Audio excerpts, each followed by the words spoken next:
Hi everyone, स्वागत है आप सभी का फिर से हमारे यूट्यूब चैनल पर। गाइस आज की वीडियो में हम देखने वाले हैं ब्रेन ट्यूमर। ब्रेन ट्यूमर क्या होता है, क्यों होता है, कैसे होता है और कहाँ कहाँ हो सकता है। तो गाइस वीडियो पसंद आए तो वीडियो को लाइक कर देना, चैनल को सब्सक्राइब करके बेल आइकन प्रेस कर देना ताकि जैसे मैंने वीडियो डालते हैं उसका नोटिफिकेशन आप पास पहुंच जाए और आप मेरी न्यू वीडियो देख सकें। तो चलो गाइस वीडियो स्टार्ट करते हैं। ट्यूमर क्या होता है, एबनॉर्मल सेल ग्रोथ हो जाती है किसी भी ऑर्गन में तो उसको अपन ट्यूमर बोलते हैं। और अगर ये ग्रोथ ब्रेन में हो जाए, यानी कि एबनॉर्मल ग्रोथ हो जाए ब्रेन में, तो उसको अपन ब्रेन ट्यूमर बोल देते हैं। जैसा कि यहाँ पे डेफिनेशन लिखी हुई है इसकी, a brain tumour is the growth of abnormal cells with brain tissue, यानी कि ब्रेन टिश्यू में एबनॉर्मल ग्रोथ होना सेल्स की ब्रेन ट्यूमर कहलाता है। और द ट्यूमर में be cell within brain tissues, the tumour में be primary originate in the brain और secondary metastasis of cancer site where elevate in the body. Two type के होते हैं, प्राइमरी और सेकेंड। प्राइमरी ट्यूमर में क्या होता है, अगर abnormal cell growth direct brain में हो रही है और वहाँ पे ट्यूमर बन रहा है तो उसको अपन प्राइमरी ब्रेन ट्यूमर बोलेंगे। और अगर यानी कि किसी और ऑर्गन में कैंसर हो गया, वहाँ से स्प्रेड होकर ब्रेन में आकर एबनॉर्मल सेल ग्रोथ हो रही है, ब्रेन ट्यूमर बन रहा है, तो उसको अपन सेकेंडरी ब्रेन ट्यूमर बोलेंगे। तो ऐसे प्राइमरी ट्यूमर्स में भी, और यानी कि जो प्राइमरी ट्यूमर होता है वो कहाँ कहाँ बन सकता है ब्रेन में, ब्रेन सेल्स में हो सकता है, मेनिंजाइज में हो सकता है, नर्व और ग्लैंड्स में हो सकता है। यानी कि मेनिंजाइज क्या होती है, लेयर होती है ब्रेन की, 3 लेयर होती है, ड्यूरामेटर, अरेक्नोइड, पैरामीटर। इसका कारण क्या क्या हो सकता है, कोज देख लेते हैं अपन।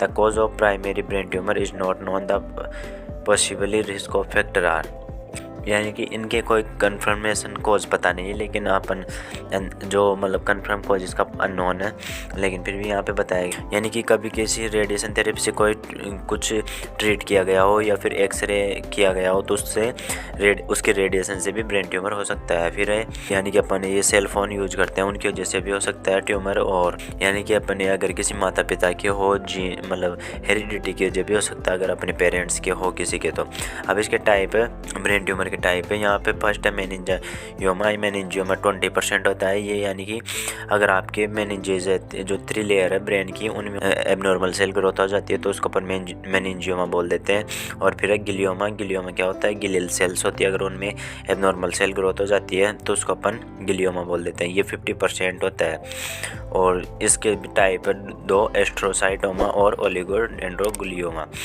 तो एस्ट्रोसाइटोमा में क्या होता है, मोस्ट कॉमन फॉर्म होती है गिलियोमा में भी जो सबसे ज़्यादा होता है वो होता है एस्ट्रोसाइटोमा। और जो सेकंड है ओलिगोडेंड्रोग्लियोमा, ये बहुत कम होता है और बहुत स्लो ग्रोथ करता है। ये इसके दो फर्स्ट टाइप था अपना मेनिंजियोमा, सेकंड था गिलियोमा और थर्ड टाइप है अदर प्राइमरी ब्रेन ट्यूमर्स, यानी कि ब्रेन ट्यूमर के अदर टाइप है एपेंडियोमा से क्रेनियोफेरेंजियोमा, पिट्यूटरी ट्यूमर से प्राइमरी लिम्फोमा ऑफ ब्रेन, यानी कि ये भी इसके अदर टाइप में आते हैं। फिर है इसके क्लिनिकल फीचर, यानी कि क्या क्या साइन दिखाई देता है अगर आपके ब्रेन में ट्यूमर हो जाता है। तो फर्स्ट है, यानी कि इसके जो सिम्टम्स हैं 2 ग्रुप में क्लासिफाइड किया गया है। यानी कि पहले क्या सिम्टम्स दिखाई देंगे, फर्स्ट जो है वो सिम्टम्स है related to local affected cerebral part. अगर सेरिब्रल पार्ट अफेक्ट हो जाता है तो उसके आधार पर बताया गया है कि कौन से सिम्टम्स होंगे।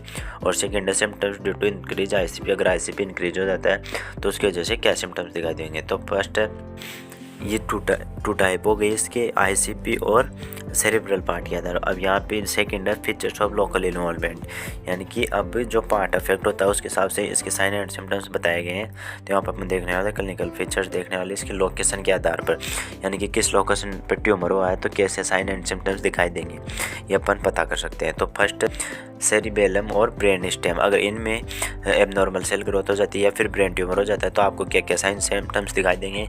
लेक ऑफ कोऑर्डिनेशन, क्योंकि इनका काम क्या होता है सेरिबेलम का और ब्रेन स्टेम का कोऑर्डिनेट करने में, तो लेक ऑफ कोऑर्डिनेशन होगा। और hypotonia of lymph and ataxia ये हो सकता है। फिर फ्रंटल लोब, अगर फ्रंटल लोब में ब्रेन ट्यूमर हो जाता है तो क्या होगा, आपको इनएबिलिटी टू स्पीक, बोलने में प्रॉब्लम होगी, एंड एनोस्मिया हो सकता है, loss of sense of smell नहीं आएगी, यानी कि सोलिंगो एंड मेंटल एक्टिविटी।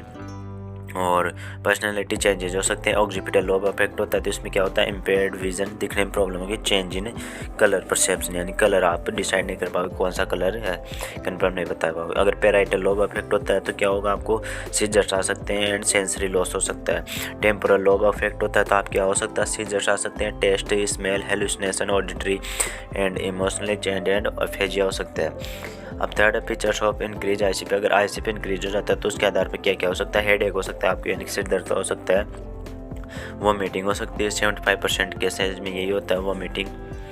और पेपली एडिमा हो सकता है, यानी कि ब्रेन में आपके एडिमा हो सकता है, स्वेलिंग आ सकती है।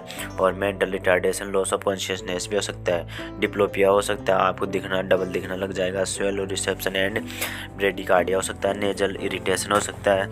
जनरलाइज्ड कन्वर्जेंस हो सकते हैं। तो ये सारे आपको साइन एंड सिम्टम्स दिखाई देंगे अगर आपका ICP इंक्रीज हो जाता है। तो अब इसके डायग्नोस्टिक इवाल्यूएशन, यानी कि अगर आप ये देखना चाहते हो कि ट्यूमर कहाँ हुआ है तो ये चेक कैसे करोगे आप डायग्नोसिस।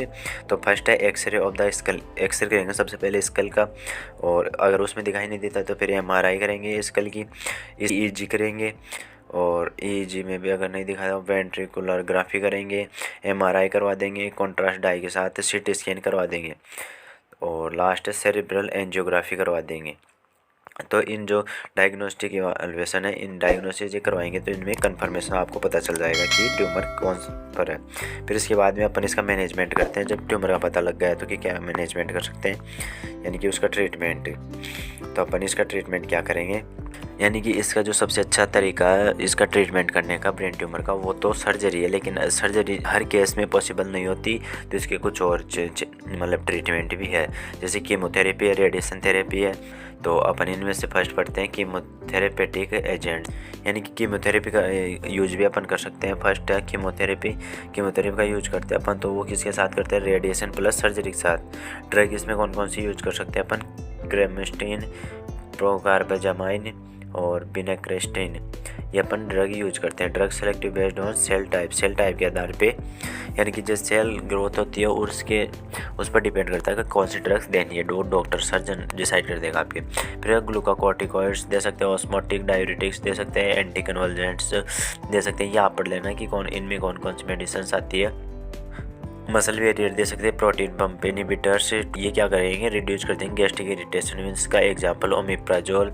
H2 रिसेप्टर दे सकते हैं, ये क्या करेंगे, डिक्रीज कर देंगे गैस्ट्रिक इरिटेशन के। इसमें एग्जांपल है रेंटेडिन।